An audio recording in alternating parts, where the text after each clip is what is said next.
What do we have here? I must be a glutton for punishment, and I am definitely addicted to Facebook Marketplace because I have not one, but two 302 roller blocks that I just picked up today. The second one is in my back garage. I think I'm going to sell that one, maybe hold on to it, whatever. But this is the one I chose to tear into, and I think this could be my engine, man. I think this could be my engine. So this came out of a 2000 Mercury Mountaineer. 302, obviously it's fuel injected. I have pulled the spark plugs. I have put a bore scope down to make sure there was no holes in the pistons. I have not found anything crazy so far. So let's tear into this and see what we can find, shall we? Welcome to Jesse Does It, and let's have some fun today. So like I said, I already did pull the spark plugs. All of them are good except for there is something drastically wrong with that one.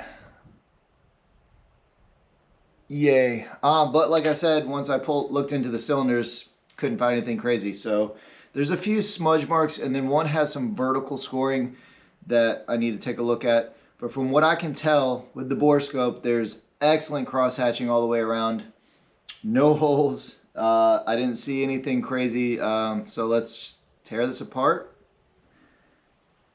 I really don't know where to start. I guess we're just going to work our way top down and go from there.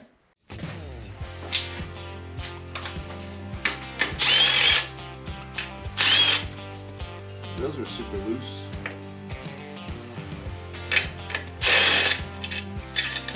So the guy that I bought this from says he got it from a junkyard and it was a running motor when cold.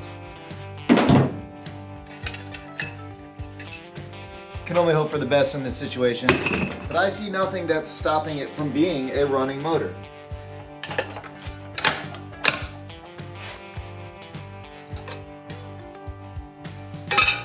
Found two more bolts. That's interesting.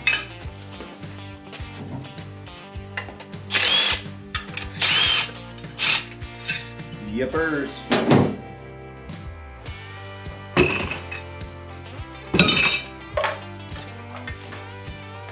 Upper intake off. And now we are at the lower intake. The valve covers, let's leave the valve covers on. Let's take these upper intake manifold bolts out. Yeah, I mean, this is gonna be simple. Let's get this done.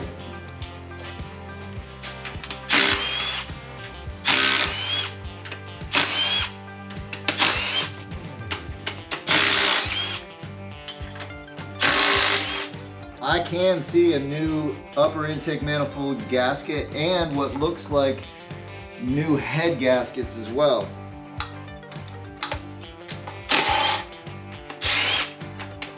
Not that that matters because it's all coming off, but it's just something nice to see.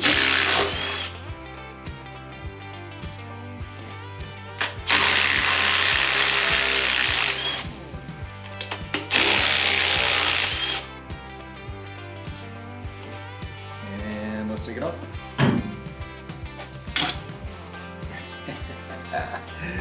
I'm smiling and I'll show you why. This is what a roller block looks like. It has this spider, basically retainers for the lifters that prevent them from spinning around. So it's got two bolts in the block, so the block is drilled and tapped for that, and then it has this spider. Hopefully I'm saying that right. I believe it's spider, and it all holds these lifters in place. So that is awesome.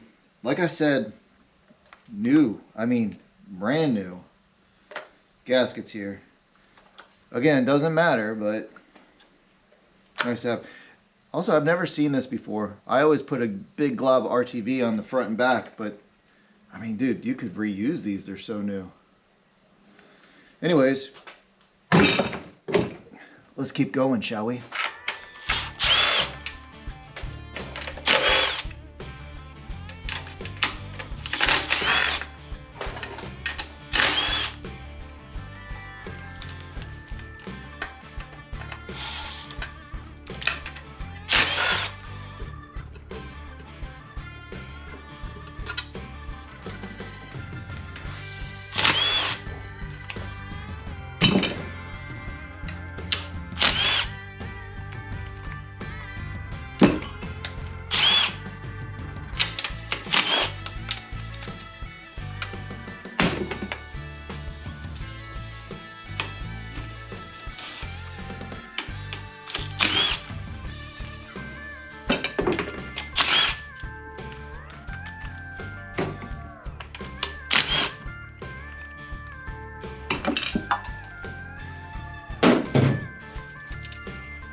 brand new cork gaskets. This motor's been into.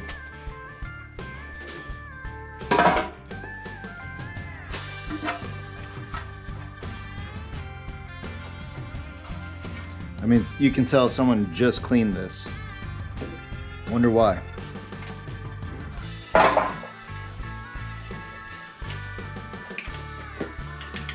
That's not good.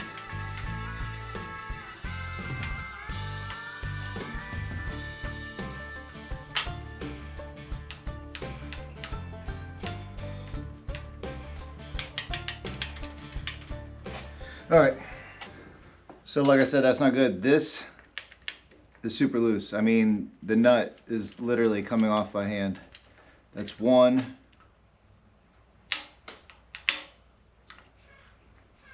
That one's loose, that one's loose, that one's loose. But you know what? I wonder if that changes when I spin the motor around.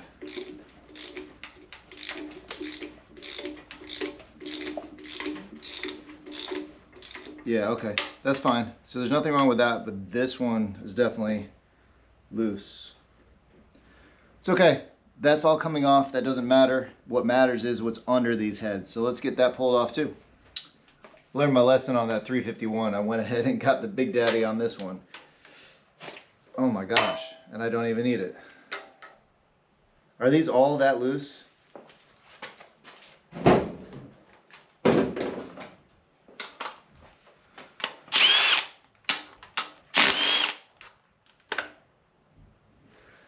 That's a little weird. Unless the guy that I bought this from was already like working on this, these should not be this loose. That is interesting.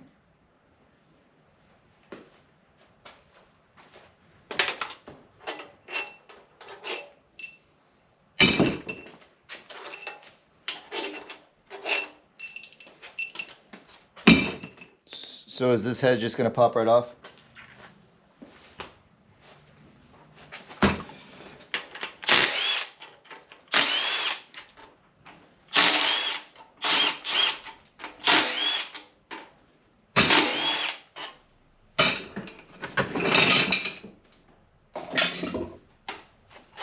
I have a feeling this head's just going to come right off.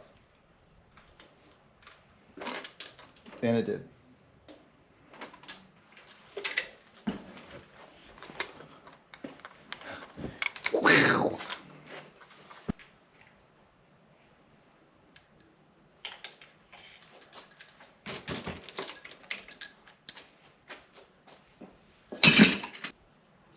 I guess time for the next one.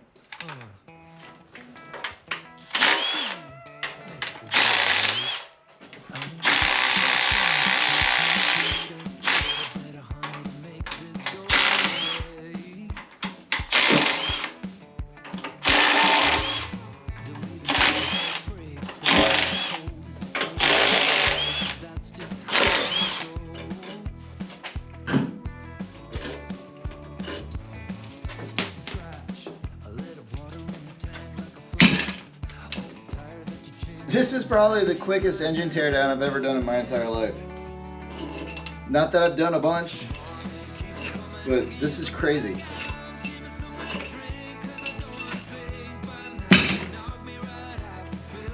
Cylinder head number 2. Popped right off.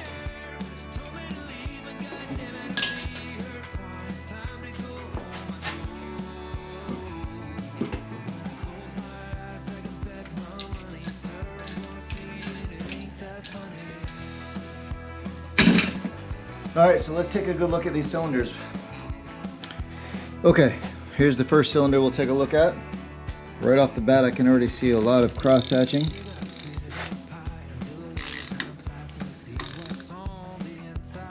All right, and there is something down at the very, very, very bottom. I can't feel it with a finger, but there is, and right here is a stain of some sort. My fingernail does not grab it, but there is a little bit of rough abrasion right there. Other than that, this cylinder looks phenomenal. So let's move on to the next one.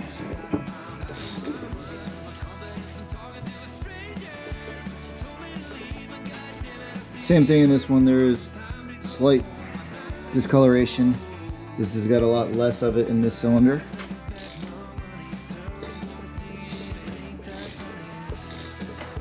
Now, interesting enough, on this third one, you can tell this engine sat for a while, because right here you can see where the rings kind of left an imprint on the cylinder wall.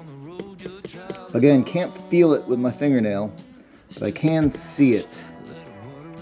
And the only thing I can think of is that cylinder sat right there for a while without moving. Not the end of the world though. I'm gonna go ahead and take a look at all these, spare you the boredom. Nothing for you to see other than if I find something crazy, but I'll be right back. All right, so I'm gonna try and show you this. This was the worst cylinder. Kids are going crazy. This was the only cylinder that has slight concern. And what it is not these lines, this one line, I hope you can see. My fingernail does not grab it, but I can feel it. Does that make sense? Like, it's not stopping on it, but my fingernail does feel this line. What do you guys think? Should I run it? I have a theory on this. With every bolt being loose, with every gasket being brand new, with how clean these pistons and cylinder walls are, it looks like fresh cross hatching. I can see where the rings left an imprint on there. There's no carbon buildup. I think this motor was rebuilt, and I think that it was rebuilt but not put fully back together. Does that make sense? I think somebody did the grunt work but never torqued anything down, never put it back together ready to run. I think that they ball honed the cylinder walls. I think they put new cylinder rings in. I still have to flip the motor over and check the bearings, but I have a feeling that that's going to be just as clean and good as this is it. Today, Junior? I have a feeling it's going to be just as clean and good as it is on the top end as well. So that's it for today. I'm super stoked to see what I've found here. Again, this is a 302 roller block engine, and my plans are to throw some AFR heads on it, a comp cam, single plane intake, and a 750 carburetor. With that, I should be around hopefully 400 horsepower at the crank, and I think that's going to be plenty for me and what I'm trying to do. I think that's going to increase my compression, hopefully somewhere around 10-to-1, something like that. But tell me what you guys think about that one vertical scratch that I can feel, but it's not grabbing. Other than that, I haven't found anything that concerns me whatsoever, and even that doesn't concern me very much. So do I run it?